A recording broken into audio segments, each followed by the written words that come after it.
Hey, good morning, ladies and gentlemen. Good evening for some as well, as we do broadcast all over the world. Good evening and welcome to Newsbeat Nightly. So, interesting market. I think we pretty much have a lot of it figured out, and I think you guys are just seeing that more and more that we just really know what's up.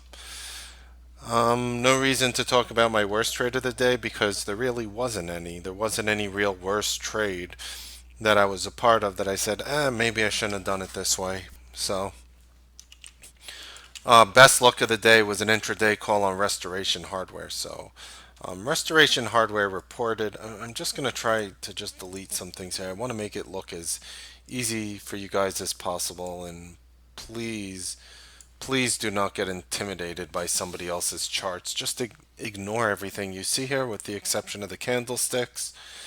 And you could see you came down, you digested on a bear flag. This is a 5 minute look from the morning. You could just see you came down, you digested up to 42.73, and then you plopped down to 42.11. But there was actually a better 1 minute catch. That was our second RH trade. But if you look at the first, you'll notice something interesting that at 9:48 we were calling it short by the top here when the stock was in the 42.90 range. And then you could see the stock obviously topped out at 42.95, came into 42.60, popped to 42.97, actually broke this high by 2 cents. And then look at this beautiful 1 minute bar. Red, 2, 3, 4, 5, 6, 7, 8, 9, 10, 11. An easy 11 bar downward move, and just using our recent methodology of technical analysis. People ask me about that sometimes, and I just have to simply tell them what it is. And it's like, look, there is no bad form of technical analysis. I don't care if you're a Fibonacci guy, that's a pivot point trader, that's this. I mean, everything works and everything doesn't work given certain market conditions, given how people adapt. You see, when you use technical indicators, you should always be able to look at it and say, if this happens or if this happens in conjunction with something, I will react this way. That's literally how black boxes work as well. They're just a bunch of if, and, or, then statements that tell the black box what to do based off several factors. One of them is obviously a chart. So when looking at a chart, I really, people tell me, what's the best method of technical analysis, and I have my opinions, but at the same time, it's the reason why I tell everybody that you'll never read a book out there that'll teach you how to make money today. There are psychology books that will help you improve yourself as a person beyond trading. I'm not talking about psychology books. I'm not talking about eating healthier diets, doing diets that are known as brain food diets, where you make sure that you're in your sharpest mental capacity before you log in the morning. But I am not going to turn this into a health lesson. I'm just simply explaining to you the reasoning and the difference between different forms of technical analysis and which one works and which one doesn't work. And, the truth is they all work and they all don't work. So never get discouraged. The market is constantly evolving. If it's evolving and changing into something that no one can predict, the point is, if you write a book and you don't either write like updated chapters or evolution classes based on your work, based on where the market is today, you will likely fail. You will likely fail unless you just get completely lucky in a market where some random strategy and methodology works. Think about it. There are thousands of educational courses out there. I mean, who hasn't taken one? Who hasn't taken an educational course, right? So when you're in a market like that, you have to think, if trading was so easy, everyone would do it, everyone would make money. But there's a reason why it has such an extremely out of whack failure rate. And it's not because the people reading the books just didn't understand it. It's that the people reading the books got sucked into a methodology that actually doesn't work in today's market. It's being touted as it works in today's market. And then you actually jump on the field. And, as I make my analogy, trying, you're almost like a hunter in the field. Everybody is trying to hunt money. And unfortunately, you get shot down because the market just, beats you. And then you're sitting there and you're like, oh, it must be that I'm stupid, but wait, I'm a doctor, I'm a lawyer, I'm an engineer. I know I'm a smart guy. I this, I'm articulate. Okay. But then, of course, you have to ask, why is your P&L doing that? It's because you're trading something is wrong. I mean, I don't know what it is. Everybody's an individual. But if you're looking at a certain chart and you want to know, what can you do off it, if you want to turn your education or what you're even just telling other traders out there, forget education. You're listening to this, right? This isn't an educational class I'm selling. What I'm selling you is I'm selling you life lessons on how to learn how to trade, adapt, and adjust to every market. That's why if I ever do a course again, at the end of the course, I'm going to give an evolutionary class talking about what is the market doing today. Because the last thing I want is you tell me you have an education system that worked for like any 4-year period, I would tell you you're full of shit unless you're talking about past the year 2001. I would say, if you're talking about trading 2001 forward, there is no book that you could have read for 4 years and make money on an intraday level of the market. You're buying your long term, you're holding, you're swinging. Yes. Anybody who buys 100 shares of Nvidia at the lows and just sat here and watched it go up, a trading book is not helping that person. Maybe it's, psychology or whatnot. But the point is, look at your technical parameters that you're using and try to figure something out. And if you succeed, great. If not, try again and try again. And if you can't figure out how to use what's on your screen to make money at potentially given points, you should drop them. You should just literally just remove that parameter off your screen of whatever form of technical analysis that was. Things have to work. That is the number 1, 2, and 3 thing in the market. Things have to work for you, right? So you guys know exactly why I was shorting RH. Came right up here, called the top. Stock dropped to 41.65 from the 42.90s. Now, all right, I get it. $1.30 move. Decent move for a 10-minute move. I mean, the stock did have volume. The news was that they reported earnings. They were bad, and they gapped it down. And I'm not sitting here trying to fight the trend. I'm not the guy coming out and saying, oh, yeah, Restoration Hardware, they're way overbeaten. This is definitely a buying opportunity because I'm not crazy. You have to sometimes think a little logical. I look at the chart looks bearish. Forget about the gap down on the daily. But just even in the morning, look at that. You crapped yourself on high volume. You came back up with very low volume. That was your signal to sell. Here's a 5-minute look, but you get the picture. So without further ado, ladies and gentlemen, let's just get right into potential names that I'm watching for tomorrow. And there should be a link. You should be able to contact T3. If you don't know how to trade off this game plan, it's because you didn't read the YouTube video I made. Definitely contact T3 and just ask for it. Ask for the link. As I obviously don't have everyone's email who is watching this, but ask T3 for a link, and it basically explains how I trade these names and how I take advantage of them. And if you don't read it, you have no right trying to guess how they work. Believe me, it's not easy. But once you watch my 3-minute video, it'll be the easiest thing in the world. You have to just understand where I'm coming from when I talk about these names. Okay. With that being said, we called SUPN on Thursday night into Friday for the big potential bullish doji. This was the only bullish doji I mentioned, and it worked. We talked about all-time high on 39.20, and the stock got as high as 40.20, closed right above $40. That's a very bullish name. Now, this was the only bullish doji I mentioned, and I mentioned it Thursday night. So you come in the morning, you see the gap up. You know, when I talk about a bullish doji, gap ups are of very high importance to me, because in this market, when that formation gaps up in the pre-market, you usually have a long intraday. And you would learn all of that if you watch my video as well. So you could see why SUPN worked. It's a good call. Let's see if that was the only bullish doji I gave. And remember, I would much rather give you guys nothing rather than something I like just all right. You know, I'm extremely picky. I look through a lot of parameters to find these names. Wow, is that a descending resistance breakout over the 200 moving average and 8 moving average on Cisco since the gap down on earnings? Don't say that 3 times fast. But it is.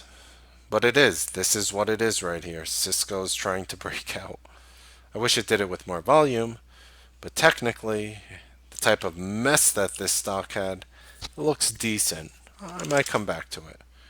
Now I'm just trying to flip through formations. There's certain things that I'm looking for. Obviously, on these formations, PayPal looks decent. Is that all-time highs?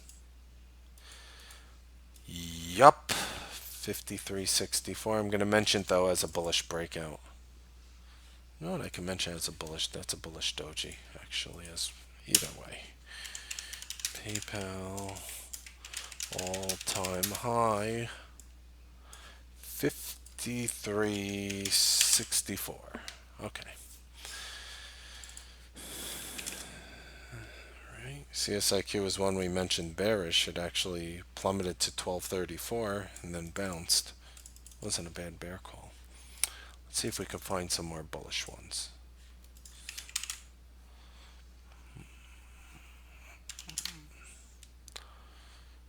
Just trying to find the cream of the crop. Exact Sciences. Now, why this one was interesting, Exact Sciences, is because they plummeted it the other day on old news. You want to talk about news. So what happened was the stock, we called the plummet on the bad news. Then I came out and said, hey guys, it's phony, this bad news. I'm hearing it's being rehashed, meaning that, you know, a lot of times things on the news wire are old. A lot of times people are circulating things that are old. It's not fake news, you know, ha ha ha ha with the new terminology. It's not fake news, but it's old news. So we're able to call that, and people in the room were able to catch this thing long from the mid 37 range, and it bounced all the way back to 38.44. So just a nice little trade. That's a 5-minute. Just focus on the candlesticks. You know, if you're not used to pivot points or, you know, moving averages, I use colors I like. But I think this is pretty easy to see, this chart right here. Okay. So we got so on the CXAS, I actually like it on the daily. I'm making all these decisions on these stocks on the daily, by the way, in terms of new stocks I'll be looking for.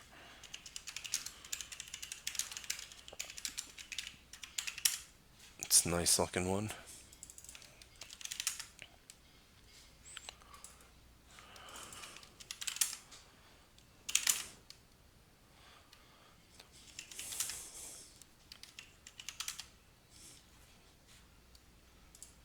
Flextronics is decent.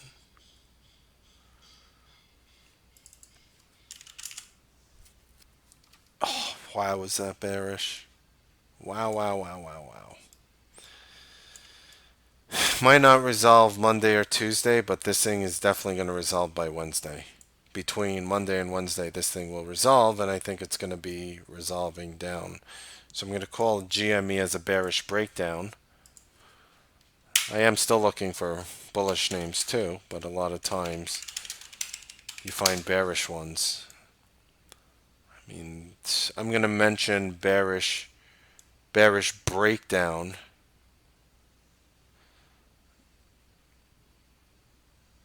At 22.52. Now, let me just write that in. Now, Don't misunderstand me. I'm not going to walk in on Monday and just short this. For me, I want this thing to go to resistance. So even though I think 22.52 can break it down, a break above 22.92, if you're lucky, even $23 on Monday tomorrow, that'll be, to me, an excellent risk reward to short GameStop. So the bearish breakdown is just a reference point. You always try to be in earlier than your triggers, always. You have to be ahead of the boxes. Time looks great. Beautiful. Blackberry. This is why I told you guys it could top out there by 1174. See that? Hit my ascending resistance line, then digested. Now the ascending resistance line is still here. I think it could get to 1180 for Blackberry, but that's going to be a hard bet to make right now. I do think if you waited for the pullback like Peter did, you're in from a nice price right now. And you took advantage of it, which was the right way. Peter definitely using the right methodology on that. Yelp looks okay. $29 breakout.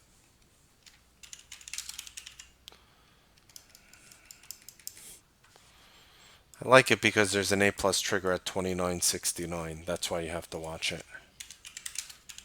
I'll explain that in a moment. And here's why. Because you have the gap fill above 29.69. Then this day happened May 11th, the May 11th high. So if you hit that level, as soon as you hit 29.69, whenever that may or may not be in the future, you're going to get an algorithmic explosion of volume. So right now I see Yelp trying to break out. I see it forming my bullish doji formation. I see the 8 moving average curving up. Last time that happened, it was able to go up. So I know that there's a chance that if we can hit 29.69, this thing can explode and you could get a quick trade. The $30 calls would go through the roof. So that's my thought about being ahead and maybe a little early on Yelp tomorrow. Bed Bath and Beyond. That one looks, believe it or not, decent. I've been bearish on it this whole time. I'll officially come out and saying this is the first time I'm turning bullish in Bed Bath in, wow, a long time. I mean, going back to like early 2015. I am bearish on Bed Bath. I think Bed Bath is at least short term. I'm not saying swing wise. No. I am not. I am saying though intraday wise, this thing is turning around. Keep an eye on it.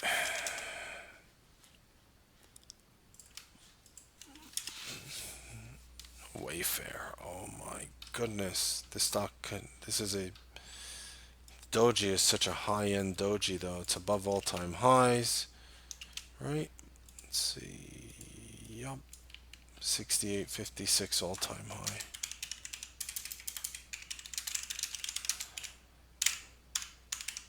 You'd be surprised how much buying through new all-time highs works in this market, as disgusting as that sounds.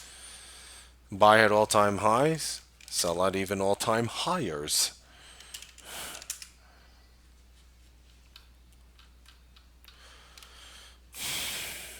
I don't know.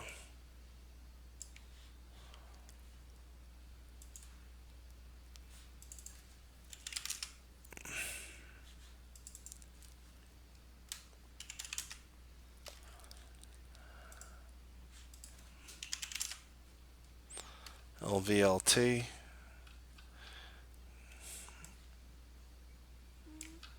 I have to see how I drew this, if I drew this line correctly.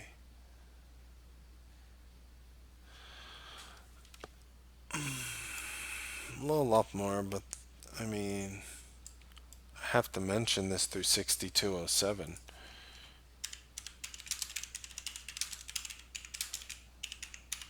A lot of bullish doji setups for some reason. The other day I was only Thursday night into Friday. I was only able to give one. Now I'm giving 5. Alright, let's look at some of the bearish dojis. We're going to find out right now, Reinald. So we called CSIQ. That one had a nice down move, then bounced at the end of the day. This was definitely playable. I didn't trade that one, but it's playable. That's what this market really is all about. AMD. Yikes. Yikes. That's a bad break right there for AMD. I know people love to be bullish on this one with what Nvidia has been doing. Look, I'm not getting into the fundamental analysis of AMD. Just saying the stock has had quite a run, and it's breaking ascending support. That's a bearish doji. HPE.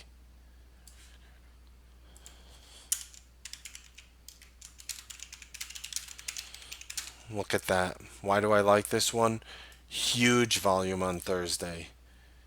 Broke the 200 moving average. Put a lower digestive doji in, meaning it looks like a plus sign, as close as you can to a plus sign with elevated volume. To me, that represents very serious selling in HPE. And looking at a potential floor, like a logical type floor, I need to make sure I drew this line correctly because I'm going to put a target right now. Yep, it's drawn correctly. Uh-oh. I'm thinking like you could drop $1 tomorrow in HPE. Is that a bold call for a $17.40 name? Now look, if somebody's going to come in and defend it or upgrade it, I'm going to ignore it. I'm not going to short this garbage if someone comes out in the pre-market and, defends this. But if somebody comes out and bashes it, or if nothing happens whatsoever in the market and I see a little bit of volume in HPE, this is going to be a tremendous move. Potential. So I write it in. That's a really nice, doesn't it, Reinhold? Look, to me it looks awesome. That's the type of things that I really like to see Tuesday morning. I'm not going to give you guys $1.65 name short.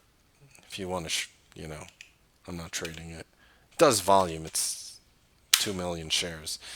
Amorous, 25 cents. I can't give you guys this. So, that's fine.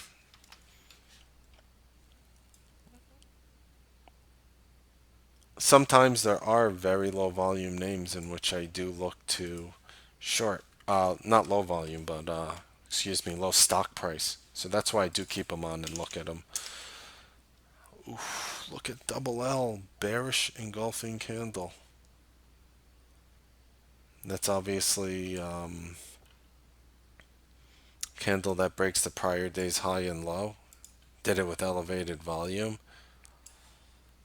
I'm going to mention this as a short.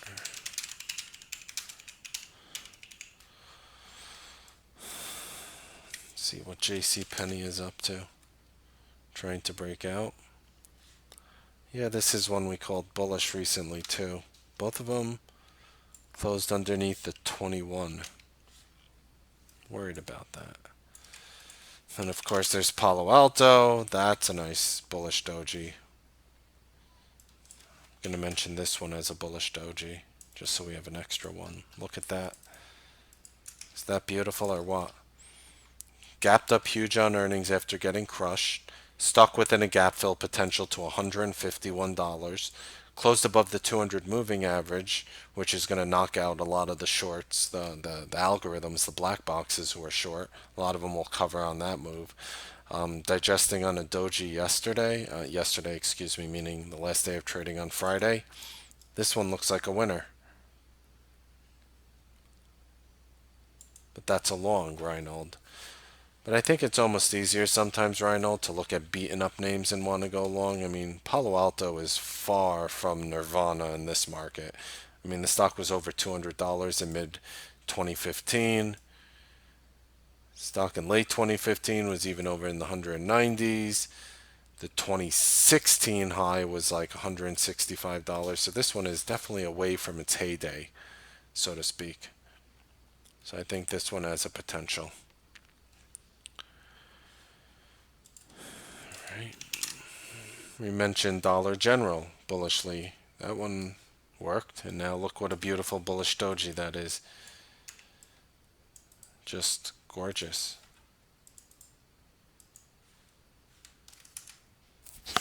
gotta look at these bullish dojis. Look at that. That's somebody undervaluing your business and the stocks. And I keep mentioning the all-time highs because the market is at all-time highs. I mean, the stock was at 96.88. Stock was almost $20 higher. I'm not the one to say that this stock shouldn't, that Dollar General shouldn't rally to $90 from here. It looks like a very logical swing trade on the technical basis for me. That's why I write that one down. And you see a lot of the bullish breakouts turning into bullish dojis as well. Like, that's obviously where I'm getting it from. I just mentioned Workday as a bullish breakout. Even called the bottom here on this wedge, remember? Right over here, this 99.21 level we mentioned as the falling wedge support. Look at the day low, 99.20. Broke it by a penny. Exploded to the upside. This was one of our buy triggers, bullish breakouts. I saw it right here with the elevating volume resolving. That's why I called it. That's why I have to mention it again.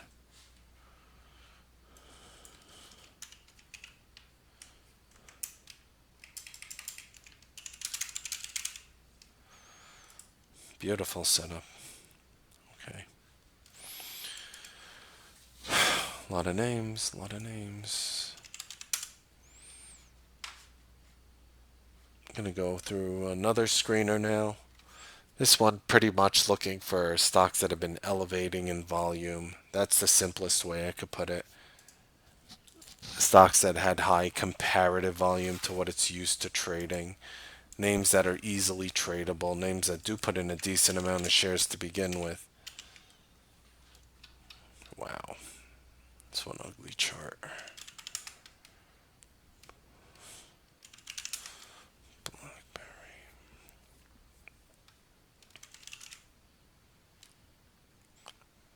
See, when I see something like this, like VIPS gapping up and then shooting down, at this point I just think, what the heck is going on?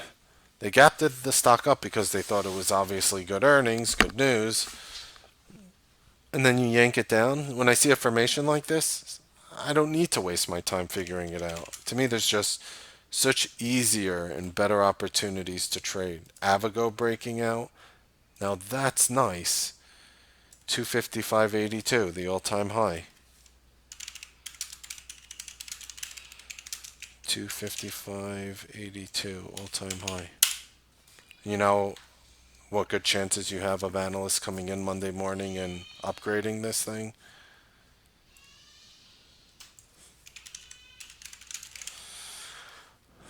So I definitely like setups like that. Lulu, I thought the stock was going to close near the lows. That was my call. Guess it closed 23 cents above it. Lulu looks, see, to me, Lulu just looks like garbage. You might be sitting here, and I guarantee you, you'll find more traders who are like, oh, this is a buying opportunity in Lulu, and they might be 100% right. For me, I'm only going to really short this thing if it's working, because I see this ascending resistance here fail. See that? Power of the lines, right at 56.85. So, you know, when I look at something like Lulu here, the only thing I'm thinking of is, can we short it through 54.06? That's Friday's low. And again, I'm not crazy about stocks gapping up and pulling in, but you're far enough away from moving averages where even if you do bounce in the end, I think there's a good chance you drop a couple points.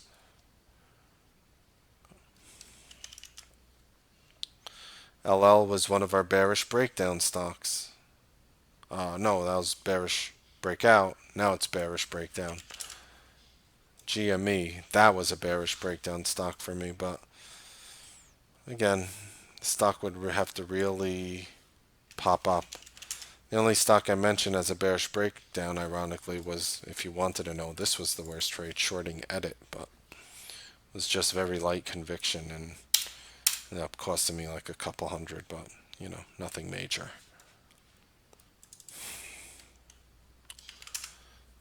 Pretty much a wash. Sienna, That's interesting.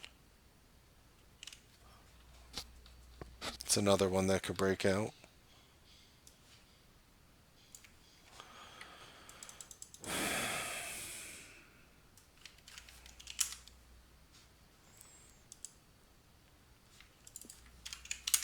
So you see all the stocks I'm watching do have elevated volume.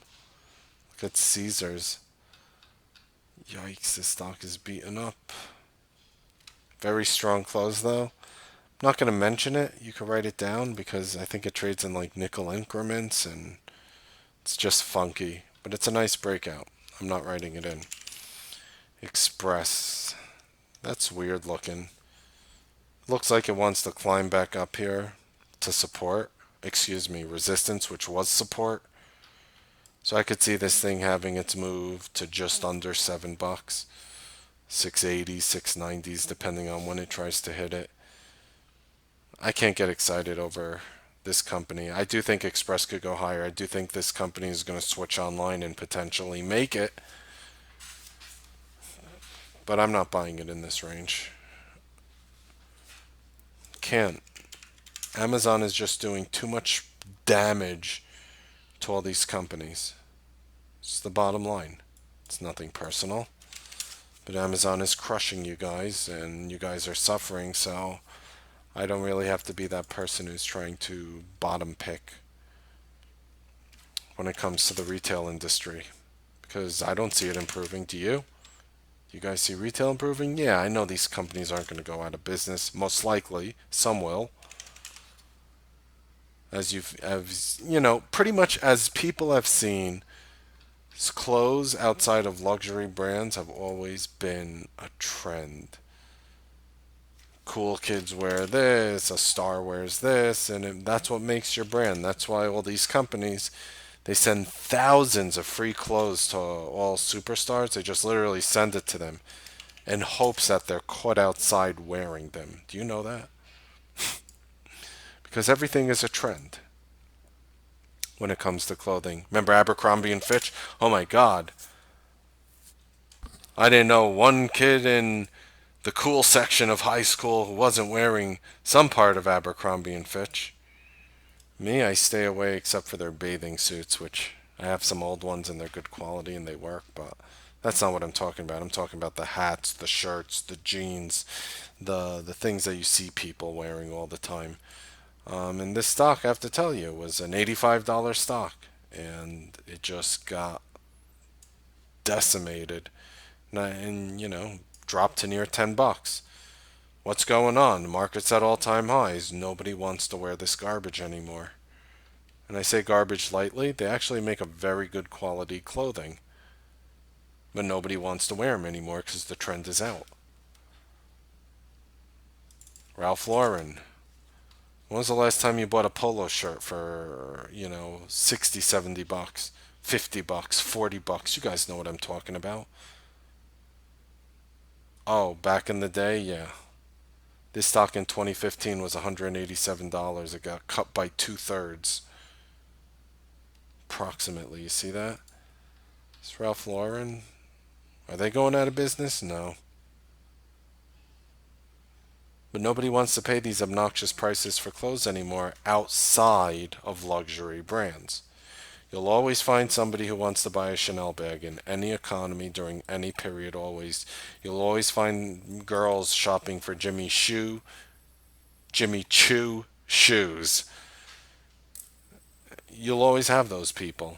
They're all and they don't need to sell a lot because you pay 5,000 for a Chanel bag. What you think they sell 20 handbags? They made 100,000. The store's staying open. You know, you know what I'm saying? This isn't like a Macy's where we have to sell 37,500 handbags, otherwise, and we have to do well in every other department, otherwise we're going to suffer. Which, of course, you've seen Macy's suffer, J.C. Penney suffer, Sears suffer. The only reason why people walk into Sears and J.C. Penney, and this is what I tell them, the only reason why people walk in there anymore is to get to a different part of the mall. It's like, oh yeah, I parked my car outside J.C. Penney. I parked my car outside Macy's. I parked my car outside Sears. I parked my car outside J.W. Nordstrom's. I parked my car outside Neiman Marcus. Does that sound familiar to you? Why? Because I needed to get to this part of the mall.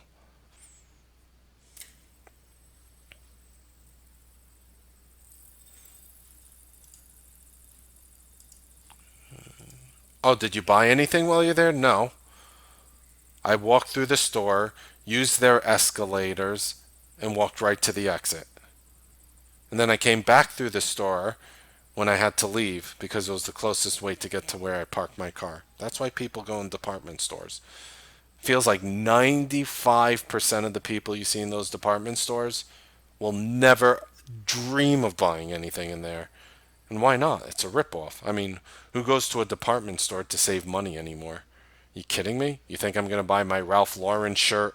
You think I'm going to go inside, Macy's and buy my Ralph Lauren shirt for 40, 50, $60, depending on what it is, when I will buy the identical shirt from the same company, the same brand, online on Amazon for $10, for $15.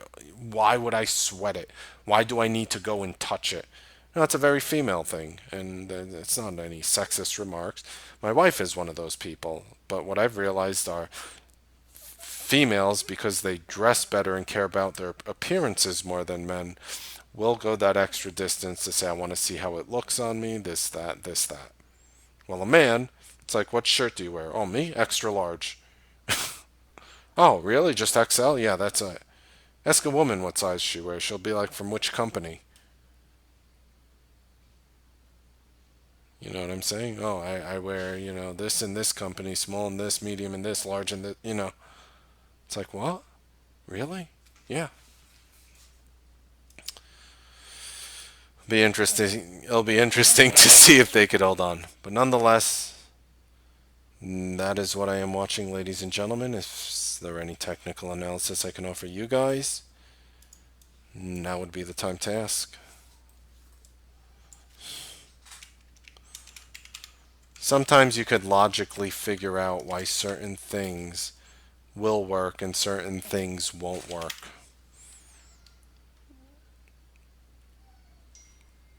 Sun call.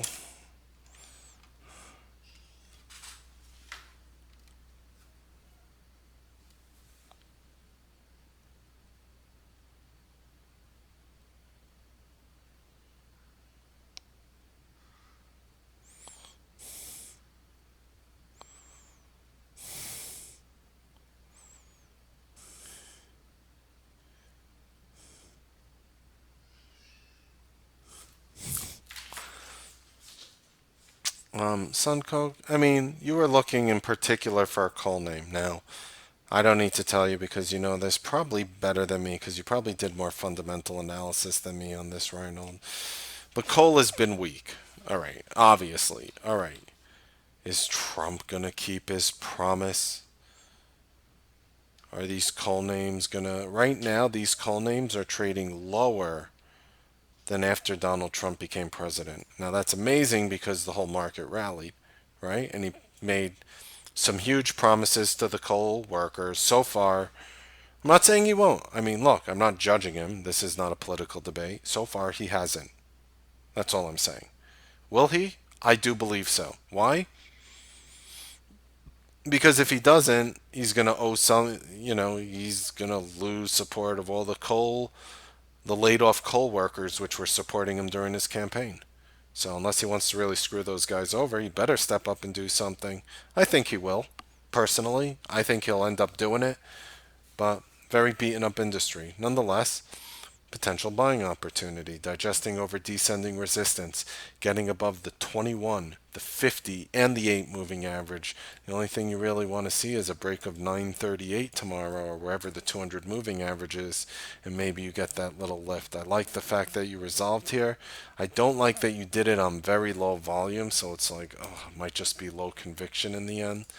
But overall, you're looking at a bullish breakout. The only thing I don't like about it is obviously the industry has just been weak overall, and I feel the stock is limited by a lot of things until you're able to see, like other coal names pick up. So what I'm saying is it's never going to be personal with this name. It's going to just be based on other coal companies and whatnot. That's it.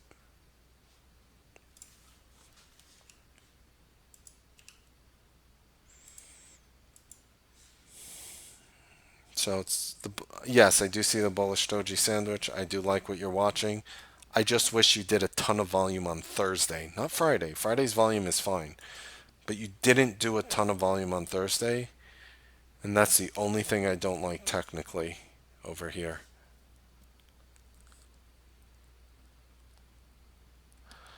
Yeah, I mean, again, Trump's rhetoric encourages using American steel. I think it's too early. I don't exactly understand people who actually think that a certain amount of things were going to be done by now. I mean, how long has he been in office? Let's see, what are we? In June? And when did he officially take office? January? The inauguration or whatever, right?